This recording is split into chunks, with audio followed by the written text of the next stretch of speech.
New Thought Media Network. We are a global broadcast network of positive music, media, and entertainment, inspiring humanity's evolution along the journey of enlightenment and creating a world of love, peace, empowerment, and prosperity for all. New Thought Media Network. Positively inspiring.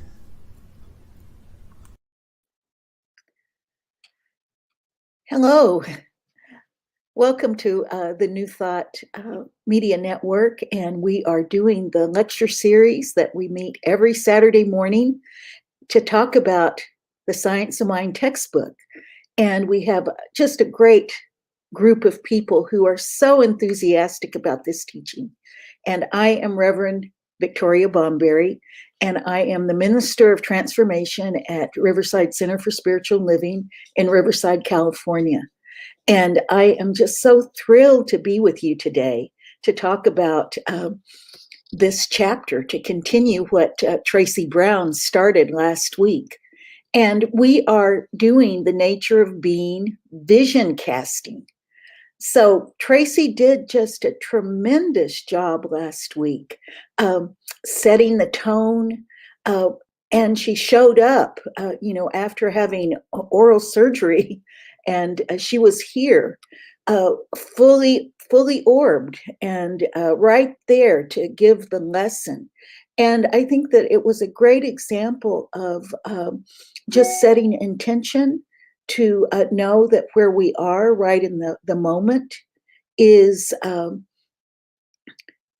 still a place of wholeness and perfection, even though the outward appearances may be different than what the truth of the matter is.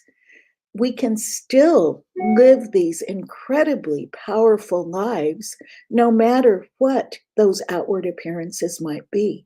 And we've seen this happen over and over and over again throughout the history of humanity. And, we see people rising up to live their highest idea at all times. So I am just so thrilled that Tracy set the tone for us last week, and we got to know very clearly that spirit is the great actor. That is the everything that moves and has its being is through spirit. So spirit acts. Last night, as I was preparing for this talk, I kept hearing the words to that beautiful song. I woke up this morning with my eyes stayed on spirit. And that's exactly what we are recognizing when we say spirit is the great actor. And it means that it acts on everything. So when we keep our eyes on spirit, that's when we are able to be aligned, to acknowledge. And I always want to remind us that our first words ever, the first words that are ever spoken are thank you, that gratitude, that spirit is with us at all times. And spirit initiates the action. And spirit has a commitment to life because spirit is life and it knows no other thing except life.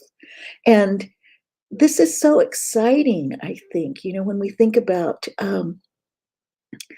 our existence. Sometimes it may seem like, oh, it's just existence. But when we look at the amplitude of spirit as all life, that just changes our entire thought process and our entire way of showing up in the world.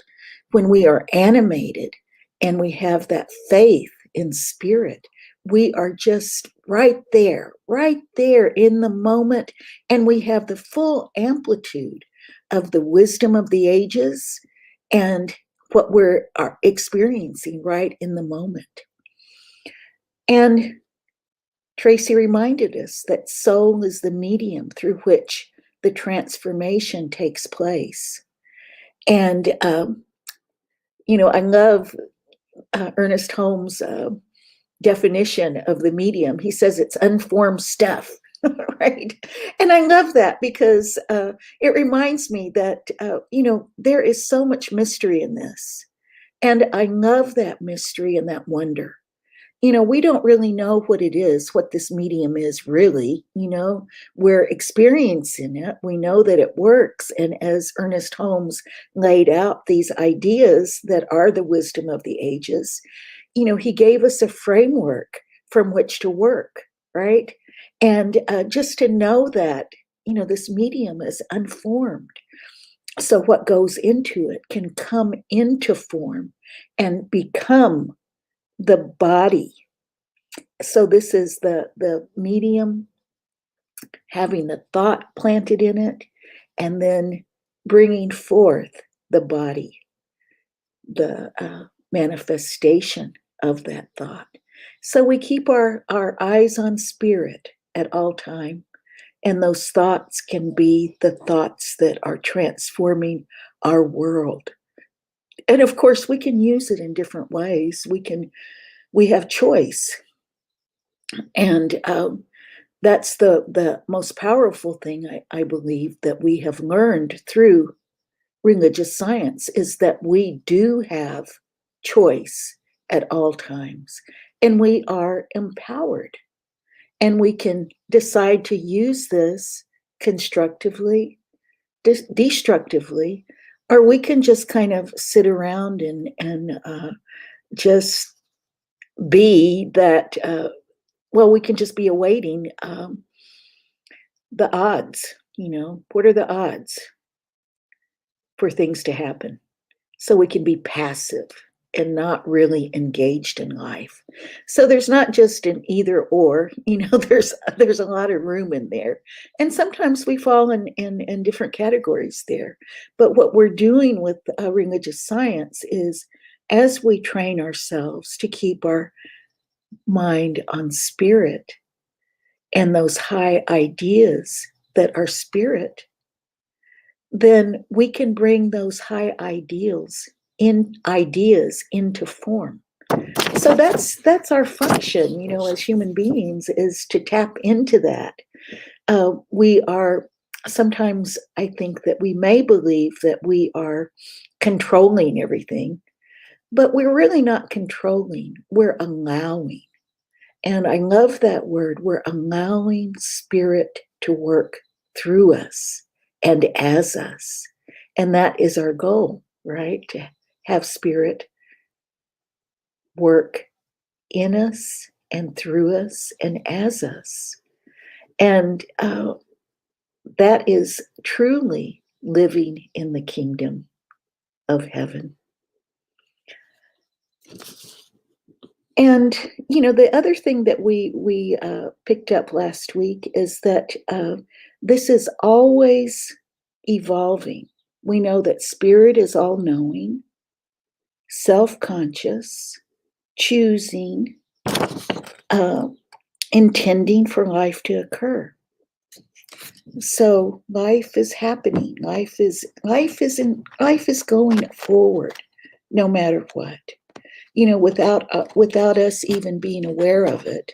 And Tracy pointed out all of these different things that just occur because that is the law in action, and love acting with law, in concert with law, to bring forth all of this incredible life. And what we have the opportunity to do is to fully participate in this creation.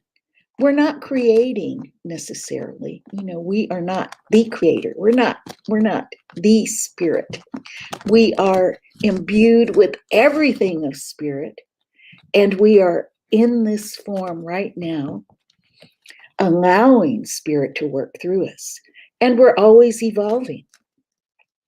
And there were all along, since the inception of the evolution of humanity, we have had those spiritual geniuses who tapped into this, that had something, that spark in them that allowed us to continue to evolve.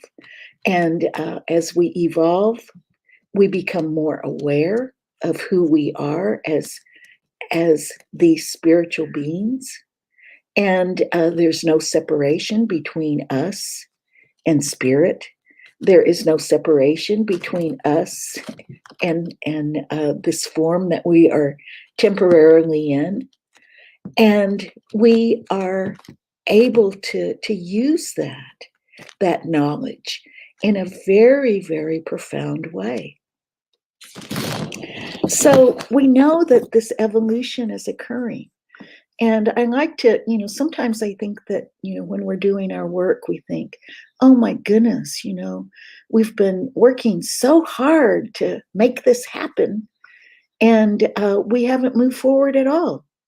And I like to remind myself that, there's been so much change, there's been so much change that's occurred that is positive, constructive change in my life that I can look at and just, be eternally grateful for. And, it can be something as simple as, just being able to relax, to be able to relax in the moment and in the midst of whatever might be happening. And we saw that with Tracy, and Tracy let us know that there were times when she was speaking that there was a little bit of fluctuation there. And that fluctuation was immediately taken care of by her affirmations. And that's what I kind of think this kind of Ernest Holmes used to use the idea of a projection, right? And that projection of who we are, because we are that projection of spirit, it can sometimes be a little wonky, right? And it's not coming in completely clear. So that's when we go to our spiritual tools. And one of those spiritual tools is to have an affirmation, to speak that affirmation, and to come back to having that high ideal, that high idea of God, and that spiritual prototype that we are. So we have this evolution that's occurring. We have our ability to tune into spirit and to allow life to unfold through us. And we can step into that power and light that God has given us as our birthright. That's who we are. We're already that, it's just fine-tuning that and polishing ourselves so that we're really shining our light in the world. So that's what we're all about with this. And, Tracy did that wonderful job setting this all up, giving us the framework that we're going to work through today. And today we're doing vision casting. And that sounds, I like that term, vision casting, because I used to make throw nets, and I don't know if you all know what throw nets are, but they were these big nets that I used to weave, and then you would I would put weights around the bottom, and then they're used for fishing. So you carry this out to the ocean, and then you throw the net, and then the net just spreads out, and then the weights go under the fish and capture the fish, and that's how you bring your catch home. And I kind of think about that. What are we're casting this vision, right? And we're gathering up all of these high ideas that we want to put into manifestation. We're gathering all of those up, and they become, the food, the nourishment, the ideas that we can give out into the world.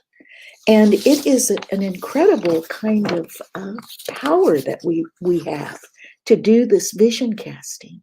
And, to do vision casting requires some skill. just as throwing net does. You have to identify those high ideas that you are putting out into the world. You have to cast your net wide so that it just spreads out perfectly into a perfect circle. And isn't that wonderful that the throw net is a perfect circle? It reminds us of that oneness of spirit, that perfection of the circle. And we capture all of that and we bring it forward into the world. So that's my idea of this vision casting. And we have been living through our evolution, through these various times that people have cast a vision. And of course, we can do an individual cast a vision individually. And, one of the things that I think in our evolution, especially here in the United States, if we think about the United States is in the I think it's the 91st percentile of individuality. And that means that there's a high value placed on individualism. And, all of the things that, the kinds of ideas that come out of that, are, people have to pull themselves up by the bootstraps. So there's myths that are involved.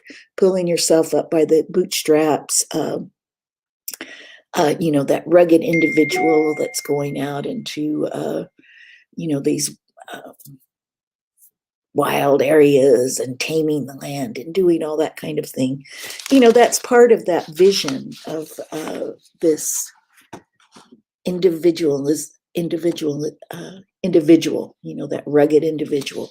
And, in some sense, that is something that is necessary. We need to come to that point where we're individuating, where we're coming into our own. And, what I believe that, as this country is evolving, into this 91st percentile of individualism, right? The focus on the individual, and we've kind of seen this through our history, even, within my lifetime, we've gone through different periods.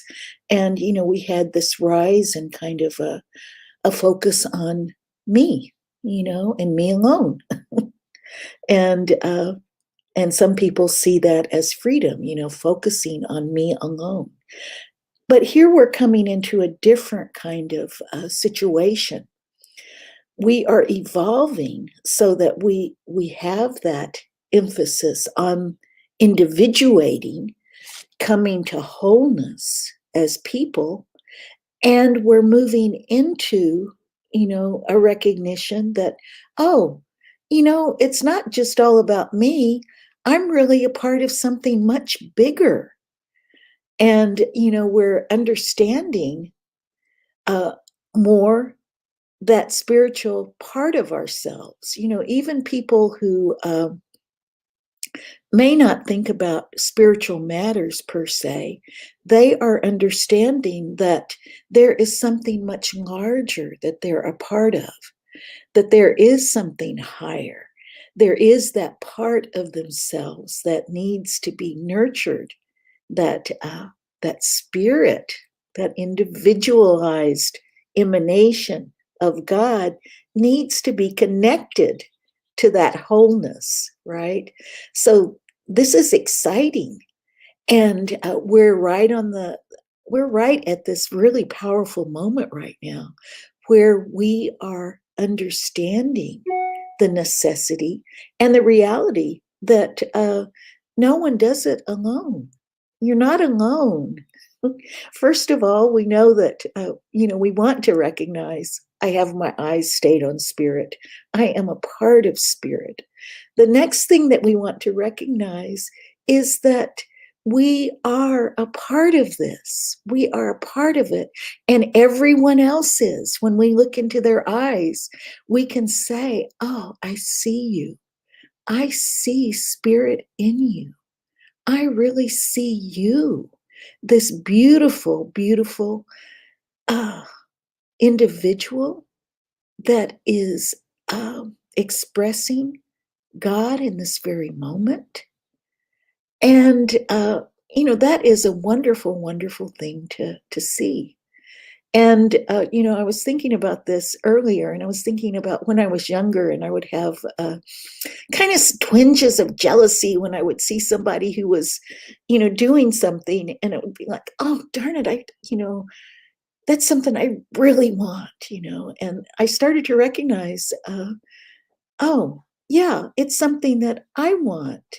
And that twinge of jealousy I'm feeling is kind of misplaced, because it's going in that destructive mode rather than, oh, look at what they're doing. I could do that too. So I've moved from, feeling those, well, I still feel twinges of jealousy, I have to admit, right? But I can understand it better. I can understand, oh, that's what that is. And one of the things that I've noticed is that when I see someone who is doing something that is just incredible, I am so eager to celebrate it, because I know that they are doing exactly what they need to do in that moment. They are shining. And because they are shining that light goes everywhere. That light is also a part of me. And that is who we are, right? That is that wonderful, incredible oneness that we can feel with one another. So as we're casting these visions, there have always been people who are casting the individual vision, and that is wonderful. And that is a really good place to start, where we're developing, it's this evolution as we're developing as individuals, and as we're developing as a society, and now as a world. We're all in the world now, right? We know about one another. We interconnect with one another. We have all kinds of relationships that are global in nature. And we are seeing that the problems that happen in one place affect another area. And we've really come to realize that very profoundly over this past year. So here we are, right? We can cast these global visions now, these collective visions that bring us all up, and in reality allow us as individuals to come to a freedom that we have never known before. So casting this vision is putting the blood, the bones, and the meat on the framework that Tracy laid down for us last week. Stephen Covey writes, all things are created twice. First, there's the mental creation. Second, there's the physical condition. Vision pertains to the first creation. You have to see it before you can be it. So we want to take ourselves into the realm of what could be. Now, I'm thinking of some powerful vision casters that have given us things that we are still talking about and working on today.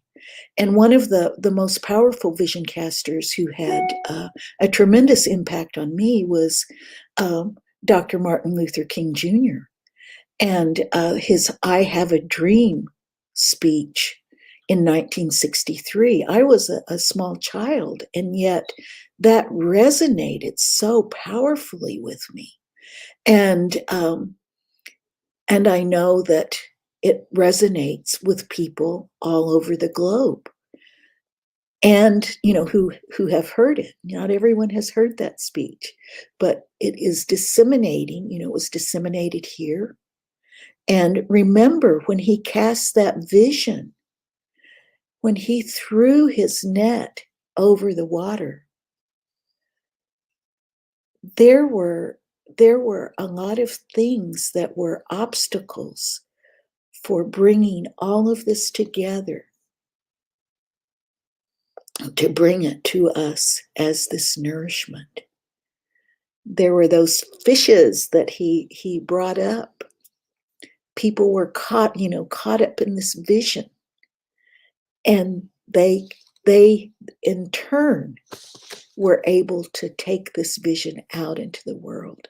And we're still working on this vision, this dream of Dr. Martin Luther King Jr. And it's a powerful, powerful vision. And this week I was listening to an interview with Michael Eric Dyson, and he was talking about what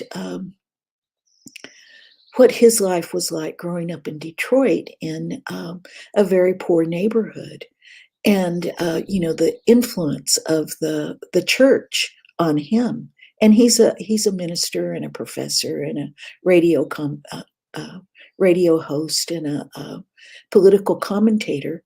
And he is, he says that vision that was cast by Martin Luther King fueled him, that it fueled him to think bigger, right? To have that dream. It was that seed that was planted in him, that idea that is planted in that fertile soil of this young boy who was exposed to this vision.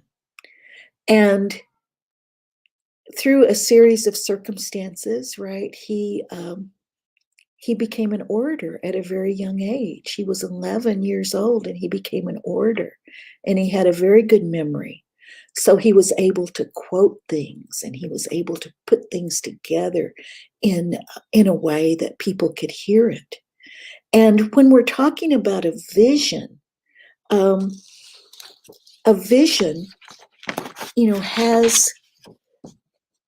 a story.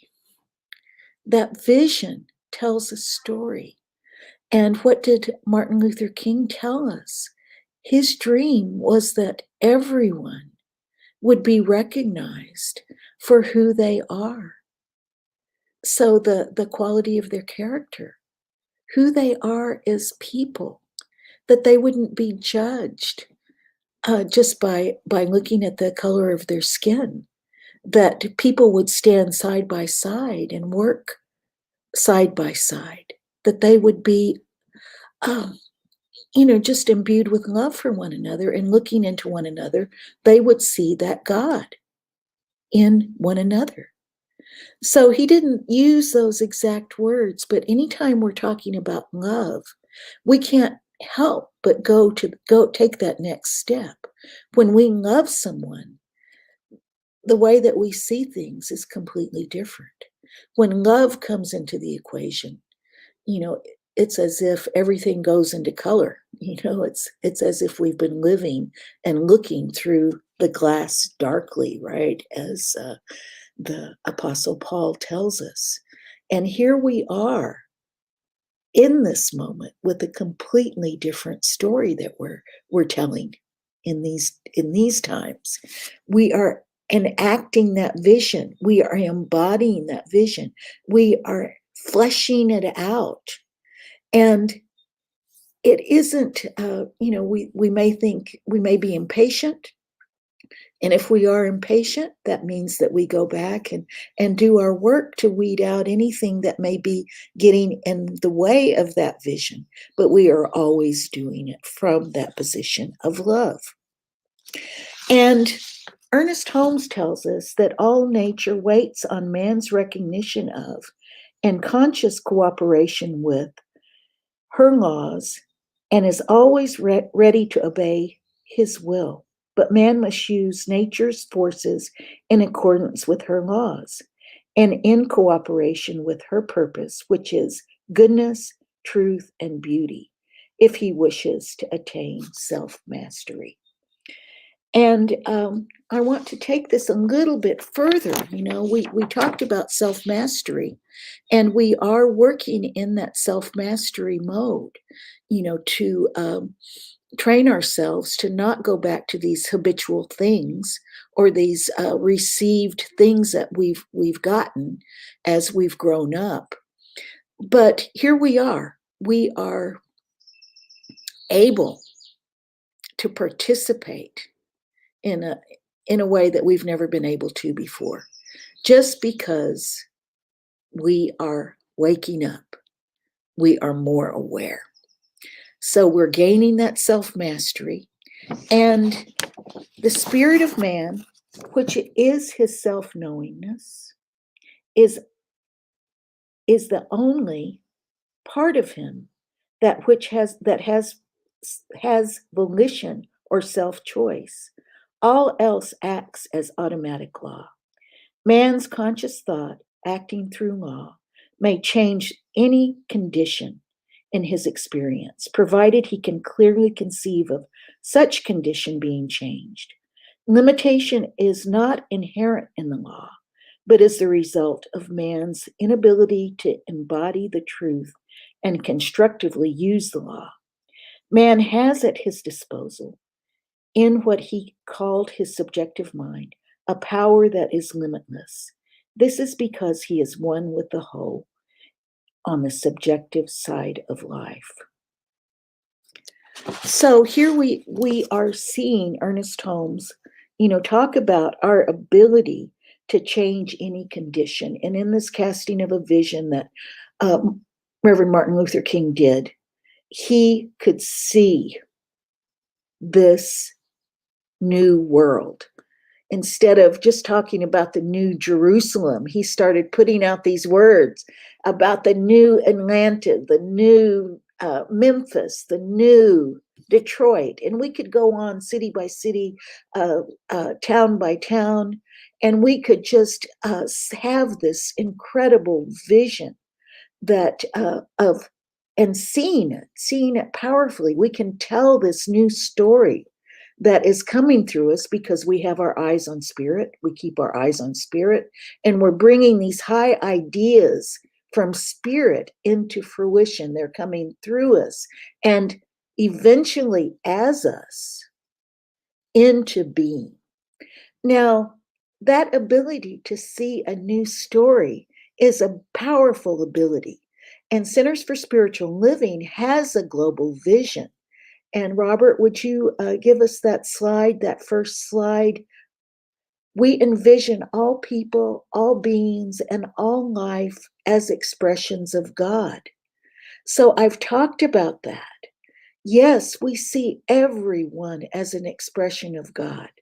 And, I'm reminded of that old story where people were not getting along in a religious community, and they called in someone to help them out. And the person talked to each one of them individually and told them that the Messiah was in their midst. And it changed everyone's attitude, right? Oh my gosh, Brother John over there might be the Messiah. And, I'm going to I'm looking at him with new eyes. And the same thing for Brother John. Brother John is saying, oh, Sister Inez over there is maybe the Messiah. And it changed the atmosphere of that community tremendously. And can we see that next slide? We're telling a story. We see a world in which every person lives in alignment with her highest spiritual principle, emphasizing unity with God and connection with each other. A world in which individually and collective we are called to a higher state of consciousness and action. Oh my gosh, don't you just get filled up with that? We're called to something much higher. We don't just have to exist and wait for things to happen. We are called to something much higher, and we can be filled with that. And maybe we don't know what that thing is yet, but we are awake and are ready to catch that highest idea that God has for us. And that's what we do in visioning, right? we're catching that highest idea that God has for us. And can we have the next slide?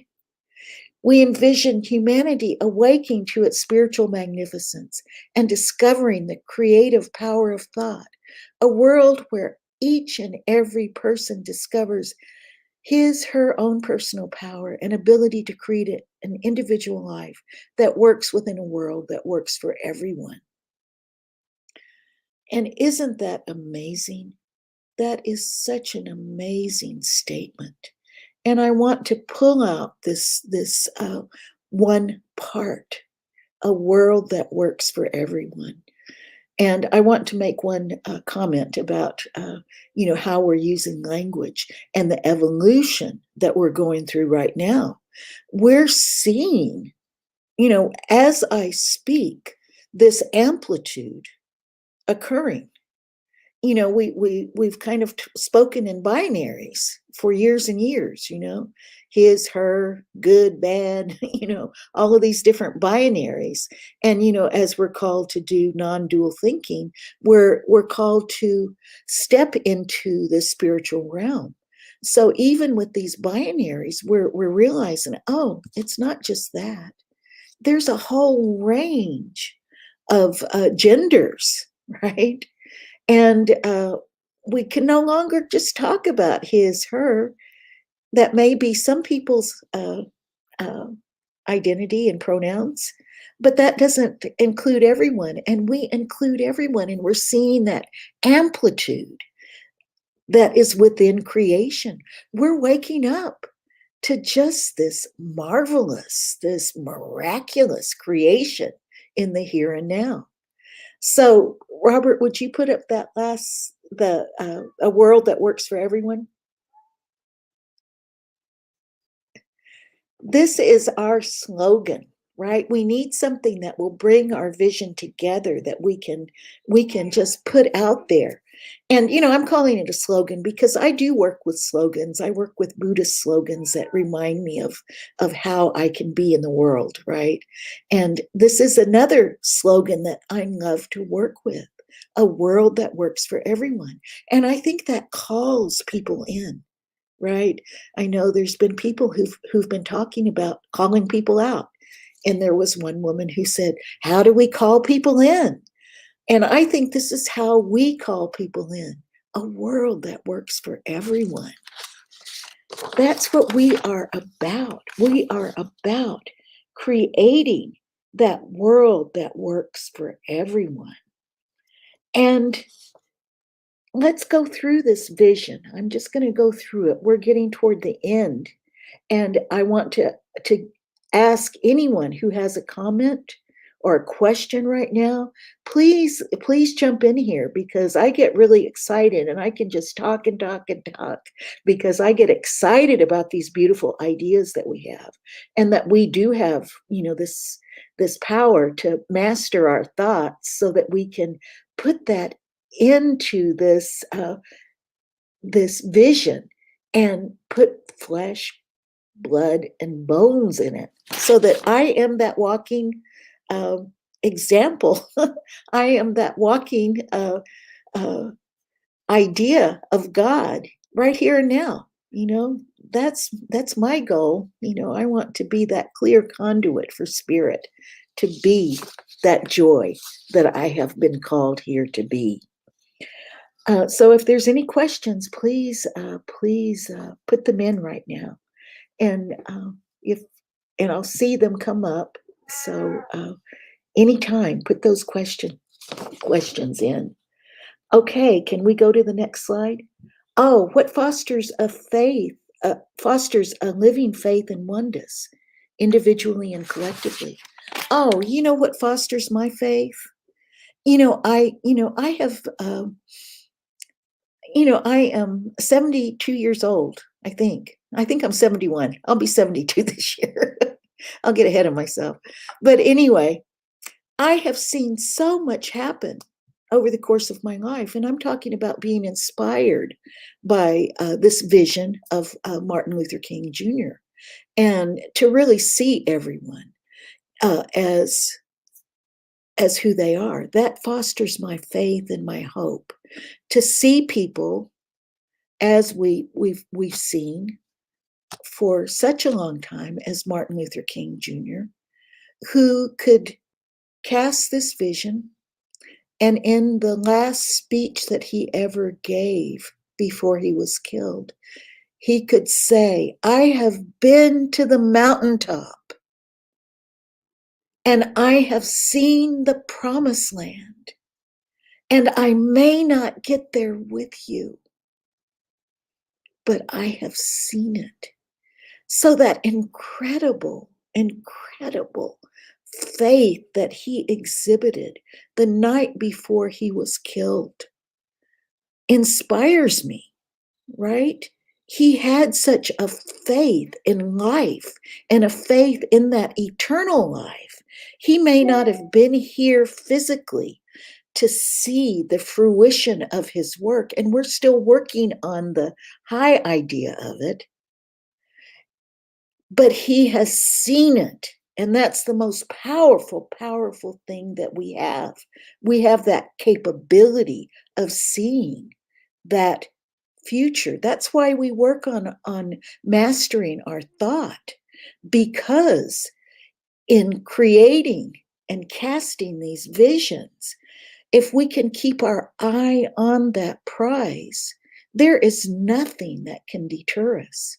If we see ourselves falling back into those old habitual patterns, that we've been conditioned to, or we've been handed, or someone is telling us this is the truth, we keep our minds on the truth.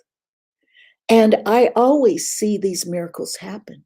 When on my darkest days, right? And I've had some dark days in my life, I have always been able to find the miraculous somewhere, even if it is the sun's going to shine tomorrow. The sun's going to come up tomorrow. That is a truth and a certainty that I depend upon. And, that keeps my faith. My faith is in that law of creation. It's been put in motion by Spirit. And I have that great faith that everything is working in this divine right order right now.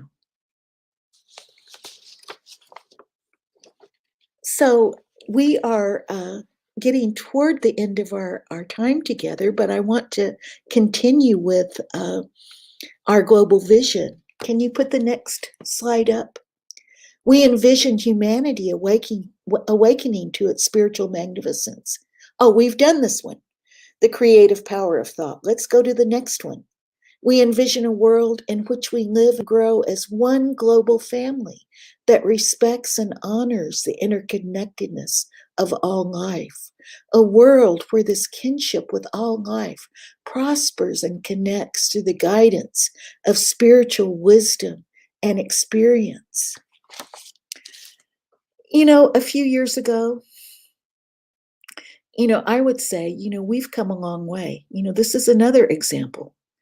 There was a time not that long ago when people would treat animals in a very inhumane way. We haven't come all the way that we need to go, but we're making great strides in recognizing our kinship with life, especially through the animals that we have.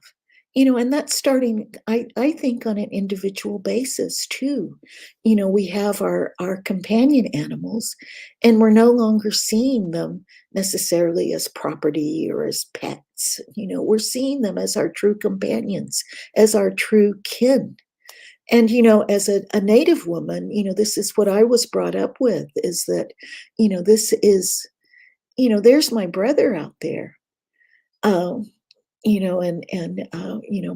My clan, that clan animal is my brother, and those qualities of that animal I have, and I am embodying those qualities, right? So here is this kinship that I was taught as a child, and And it's kind of coming into, this global perception. Even as I've traveled, at one point I would see people in another country really abusing their animals. And there wasn't even the idea of an animal as a pet. It wasn't even that. It was, they were this object and property, and I would see them abused horribly. And I've noticed that there is something that has changed. And that change has been this feeling of kinship with this animal, this feeling of love, this feeling of connection. So as we're going through all of this, we're developing this kinship with all of creation. There are people who love plants, and many years ago, probably 40 years ago, there's kind of this movement. Oh yeah, talk to plants, play music to plants, be in harmony with those plants. And of course, with Native people, there has been that recognition that everything has its place and its purpose and its sacredness, and it's a part of our life. And it's our responsibility to take care of it and acknowledge that sacredness of life and that kinship. We're sacred too. And when there's that mutual recognition with all of creation, that's when we're living in the garden, right? That's when we're living in the garden in the kingdom of God. So that's how I keep myself fueled with those truths that I know to be true. I know to be true because I can feel them in my body. I can feel my heart opening. I can feel when I look at an animal, I can feel that instant connection with all kinds of animals, with plants, just feeling the texture of them, smelling their fragrance, seeing their incredible blossoms, just enjoying all of that. And think of that word, enjoy. I am in joy when I'm participating in life on that level. And that's what I love. I love about these teachings is we are spreading all of this out into the world. We've cast our vision. Our vision is a very, very powerful vision. And let's go through the next slide. I think we have a couple more. We envision a world where personal responsibility joins with social conscience in every area of the political, corporate, academic, and social sectors, providing sustainable structures to further the emerging global consciousness. And I want to put an emphasis on this word emerging, especially now. Here we are in spring. Isn't it wonderful to be in spring? It is incredible to see things come to life, and of course I'm in Southern California, and some people might say, well, isn't it spring or summer all the time? No, we do have that birthing and that emergence. And we are emerging, just like this springtime is emerging. We are emerging into this global consciousness. We are called from every direction to come together and realize our oneness. And, there have been vision casters who have pointed in that direction throughout the years. There will come a time when all the peoples of the earth will come together. And we will bring our gifts together, and gifts as groups of people, collectives of people, and gifts as individuals. We'll bring them all together in this one global consciousness to raise our vibration, to live in the reality that we were gifted with by creation. We'll live in that true reality. And that is what I am here for, right? I am here to live in that true reality. And I know each and every person is here to live in that true reality, to live in joy, to live in light, to live in their purpose.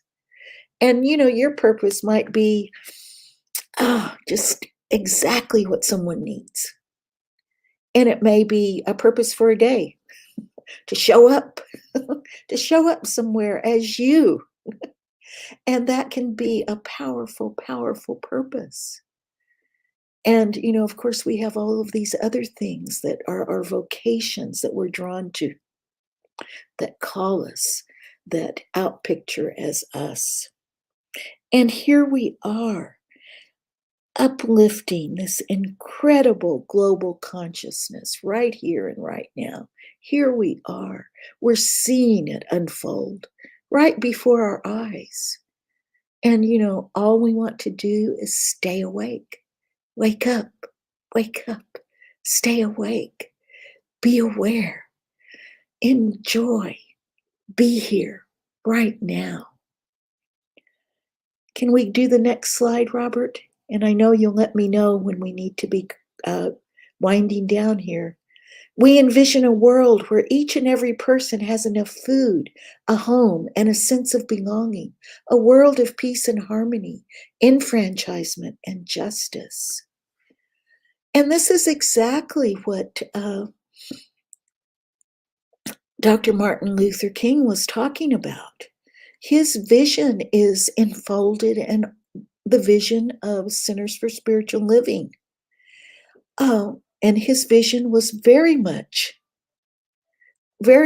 a part of this incredibly beautiful, beautiful outpicturing that we are involved in right now. We're doing it right now. We are creating this right now. We are in that creative process right now. And I am knowing that as we are doing our work, and I don't even like to call it work necessarily, because as we're living our lives, as we're allowing spirit to move in and through us, here we are present and available at all times to spirit. And we are involved in this project of creating this beautiful vision of a world that works for everyone. We have our story. It's all laid out for us in our vision. We've cast this vision as Centers for Spiritual Living. We're bringing in those fishes. We're nourishing everybody with this wonderful philosophy. And we are right here and right now, creating a world that works for everyone. And so it is. And I want to remind you that donations are always welcomed. There's so much programming on the New Thought Media Network. And, I'm so grateful for it, for being here, so that we can have these conversations together, that we can work together, that we can get to know one another, and I'm hoping that people will come on and ask questions and actually join us in this discussion, because, we love our philosophy. We really do. And next week, we have Dr. Ken Gordon moving us to the next part of this series, and it is the power of thought. And, we've seen that power of thought today, and he's going to just hone in on that again next week. The power of thought, and the power of vision is so amazing, and we can all use it. So I'm so grateful for you being here this week with us.